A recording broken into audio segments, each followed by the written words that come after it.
Commission of enquiry act 1952 ప్రకారం 8B 8C ఇవ్వకుండా నిబంధనలు అనుసరించలేదని మేము కోర్టుకు వెళ్ళాం. అది ఫండమెంటల్ రైట్, కాన్స్టిట్యూషన్ ఇచ్చిన రైట్. శ్రీమతి ఇందిరాగాంధీ గారు కూడా వెళ్ళారు, ఎల్కే అద్వానీ గారు కూడా వెళ్ళారు. ఇందిరాగాంధీ వెళ్తే ఒప్పు, మేము వెళ్తే తప్ప. ఎల్కే అద్వానీ గారు వెళ్తే ఒప్పు, మేము వెళ్తే తప్ప. I will explain all those things, don't worry. అయితే అధ్యక్ష, సరే ఆ విషయం కోర్టులో ఉంది. 3 వారాల్లో ప్రభుత్వం కౌంటర్ వేస్తామని చెప్పింది. మేము ఎక్కడ సుప్రీంకోర్టు వెళ్తామో, ఎక్కడ ఈ కమిషన్ రిపోర్ట్ క్వాష్ అయిపోతుందో, దీంట్లో సత్తా లేదు, దీంట్లో నియమ నిబంధనలు పాటించలేదనే విషయం ముఖ్యమంత్రి గారికి బాగా అర్థమైంది.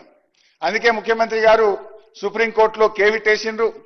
కోర్టులో కూడా రేపో మాపో మళ్ళీ డిస్కషన్కి వస్తుంది కదా, ఈ లోపు అది స్టే వస్తే క్వాష్ అయిపోతుందేమో అని చెప్పి ఆదరబాదరగా ఆదివారం నాడు రిపోర్టు పెట్టిందంటేనే మీ కుట్ర ఏందో అనేటువంటిది స్పష్టంగా రాష్ట్ర ప్రజలకు అర్థమైతా ఉంది అధ్యక్ష.